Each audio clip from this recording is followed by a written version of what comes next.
देशात मागील काही दिवसापासून सुरू असलेलं ऑपरेशन टायगर अखेर सक्सेसफुल झाले। ठाकरेंचे 6 खासदार फुटून शिवसेनेमध्ये दाखल झालेले आहेत। शिंदेंच्या शिवसेनेत खरं तर पाहिलं तर कालच हा संपूर्ण पक्षप्रवेश जो आहे तो पार पडलेला आहे। यावेळी खासदारांनी वेगवेगळी कारणं सांगत शिंदेंच्या शिवसेनेत प्रवेश केलेला पाहायला मिळतोय। यामुळे जर बघायला गेलं तर राज्यच नाही तर देश पातळीवर राजकारणाला देखील याचा मोठा परिणाम जो आहे तो पाहायला मिळणार आहे। राजकारण मोठ्या प्रमाणात बदलताना पाहायला मिळणार आहे। तर धाराशिव जिल्ह्यात देखील जर बघायला गेलं तर धाराशिवचे खासदार ओमराजे निंबाळकर यांनी देखील कालच शिंदेंच्या शिवसेनेमध्ये पक्षप्रवेश केलेला आहे। यामुळे धाराशिव जिल्ह्यातील राजकीय समीकरण देखील आगामी काळात जे आहे ते बदलण्याची शक्यता आहे। ती कशा पद्धतीने बदलणार आहेत तीच आपण या व्हिडिओच्या माध्यमातून समजून घेण्याचा प्रयत्न करणार आहोत। खरं जर पाहिलं तर मागील काही दिवसापासून शिंदेंचे 6 खासदार फुटून शिवसेनेत जातील असं सांगितलं जात होतं आणि याच अनुषंगाने काल हा सगळा पक्षप्रवेश जो आहे तो पार पडलेला पाहायला मिळतोय। धाराशिवचे खासदार ओमराजे निंबाळकरांनी देखील शिंदेंचा शिवसेनेत प्रवेश केलेला पाहायला मिळतोय। यामध्ये जर बघितलं तर त्यांनी बरेचसे कारणं दिले होते की स्थानिक स्वराज्य संस्थांमध्ये ज्या पद्धतीने त्यांना पराभवाला समोर जावं लागलं होतं, त्याचबरोबर जी लहान लहान कामं आहेत, अगदी रस्ते असतील, डीपी बसवणं असेल, अशी लहान लहान छोटी छोटी कामं जी आहेत ती मतदारसंघातील मार्गी लागत नव्हती। यामुळे आपण पक्षप्रवेश करतोय असं त्यांनी सांगितलेलं होतं। जर बघायला गेलं तर ह्या संपूर्ण कामासोबतच कशा पद्धतीनं जिल्ह्यातील जे काही राजकारण भविष्यातला असणार आहे त्या संदर्भातील आपण चर्चा म्हणजे या संदर्भातील विश्लेषण या व्हिडिओच्या माध्यमातून करण्याचा कुठेतरी मी प्रयत्न करणार आहे। जर बघायला गेलं तर ज्यावेळी ओमराजेंनी पक्षप्रवेशाचा निर्णय घेतला, तो निर्णय जाहीर करत असतानाच त्यांनी खूप महत्त्वपूर्ण असं काही भाषण केलेलं पाहायला मिळालं। त्यांनी कार्यकर्त्यांशी संवाद साधताना असेल, माध्यमांशी संवाद साधताना असेल, अनेक गोष्टींचा उलगडा केलेला पाहायला मिळाला। त्यात जर सर्वात महत्त्वाचं जर काही गोष्टी बघायला मिळाल्या तर कार्यकर्त्यांना आपल्याला मजबूत करायचे, ताकद द्यायची या गोष्टी तर त्यांनी मांडल्याच, पण आपण आता शिंदेंच्या शिवसेनेत प्रवेश करतोय।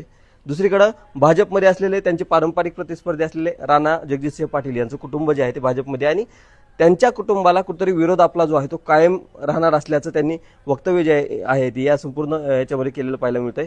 जरी मी त्यांच्या मित्रपक्षात जात असलो तरी पण असं कोणी समजून घेऊ नये की मी कुठली भूमिका बदलेल किंवा काय, असं अशा पद्धतीनं त्यांनी संकेत जे आहे ते भविष्यातील दिलेले पाहायला मिळतात।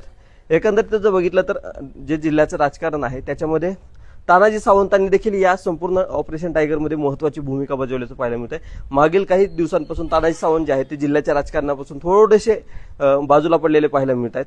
मग ते जिल्हा परिषदेची निवडणूक असेल किंवा नगर परिषदेची, महायुती म्हणून जिल्हाभरात सर्वत्र एकत्र निवडणूक होत असतानाच आपल्या मतदारसंघात मात्र त्यांनी स्वतंत्र लढण्याचा निर्णय घेतला आणि त्यात त्यांना चांगल्यापैकी यश देखील कुठेतरी मिळालेलं आहे। आणि ह्या संपूर्ण गोष्टी करत असताना तानाजी सावंतांनी आपलं वेगळेपण जे आहे ते टिकून ठेवण्याचा प्रयत्न केलेला आहे।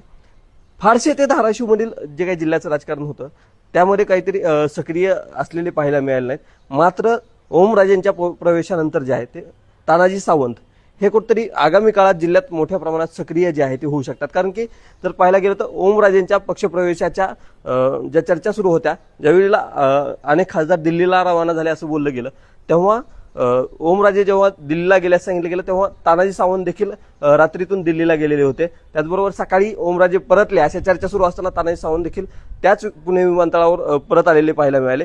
भलेही त्यांनी माध्यमांसमोर बोलण्यास नकार दिला की मी ऑपरेशन टायगर बाबत मला काय माहिती आहे वगैरे माहीत नाही नसल्याचं त्यांनी त्या ठिकाणी माध्यमांना माहिती जरी दिलेली असली तरी पण या संपूर्ण घडामोडीमध्ये तानाजी सावंतांची भूमिका देखील महत्त्वाची राहिलेली आहे। कारण ज्यावेळी ओमराजेंनी देखील ह्या संपूर्ण निर्णय घेण्याच्या आधी एक कार्यकर्त्यांची बैठक बोलावली होती, त्यावेळी तानाजी सावंत जे की फारसे जिल्ह्यात सध्या सक्रिय नसतात, फारसे पुण्यावरून ते जिल्ह्यात येताना दिसत नाहीत, ते तानाजी सावंत त्या बैठकीच्या दिवशी दुपारी ओमराजेंच्या पाठोपाठ धाराशिव जिल्ह्यात आलेले पाहायला मिळाले। त्यांच्या मतदारसंघातून ते थेट गोवर्धनवाडी इथं ज्या संपूर्ण ओमराजेंच्या निवासस्थानी बैठका सुरू होत्या त्याच्याच बाजूला असलेल्या तेरणा साखर कारखान्यावर येऊन बसलेले पाहायला मिळाले होते।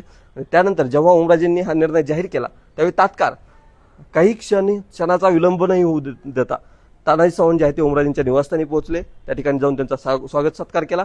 त्यामुळं कुठेतरी संपूर्ण तानाजी सावंतांनी देखील महायुतीत मागील काही काळात जर बघायला गेलं तर भाजपचे आमदार राणा जगजितसिंह पाटील यांनी बऱ्यापैकी जिल्ह्यात राजकीय वर्चस्व जे आहे ते कुठेतरी प्रस्थापित केलेलं पाहायला मिळते।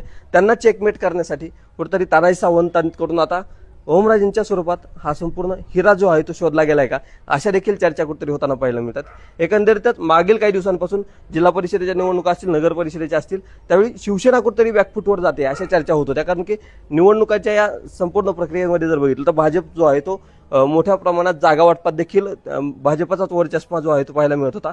अगदी शिवसेनेच्या जागांवर देखील भाजपनं स्वतःचेच उमेदवार उभे केल्याचा आरोप झाला. मोठ्या प्रमाणात जे काही गोष्टी होत्या त्या पाहायला मिळालेल्या होत्या, विरोध झालेला पाहायला मिळाला होता. आणि ह्या संपूर्ण गोष्टी पार पडल्यानंतर आता शिवसेनेनं याच्यावर एक उपाय शोधलेला पाहायला मिळतो, तो ओमराजे निंबाळकरांच्या स्वरूपात आहे. आणि तानाजी सावंत देखील या माध्यमातून भविष्यात सक्रिय होऊ शकतात. आणि म्हणजे भविष्यात जर बोलायला गेलं तर जो सुरुवातीला महायुती विरुद्ध महाविकास आघाडी असा जो काही वाद होता, तोच वाद आता महायुती अंतर्गत असलेल्या भाजप आणि शिवसेनेत होतो काय, असे जे प्रश्न आहेत ते निर्माण होताना पाहायला मिळतात. एकंदरीतच बघितलं तर ह्या संपूर्ण प्रवेशानं जिल्ह्याचं राजकारण ढवळून निघणार आहे हे मात्र नक्की आहे. आपल्याला नेमकं भविष्यात कशा पद्धतीनं जिल्ह्याचं राजकारण बदलू शकतं काय वाटतं हे कमेंट बॉक्समध्ये कळवा. आणि अशाच प्रकारचे अपडेट जर आपल्याला हवे असतील तर फेसबुक पेजला फॉलो करा आणि यूट्यूब चॅनलला सबस्क्राईब करायला विसरू नका. धन्यवाद.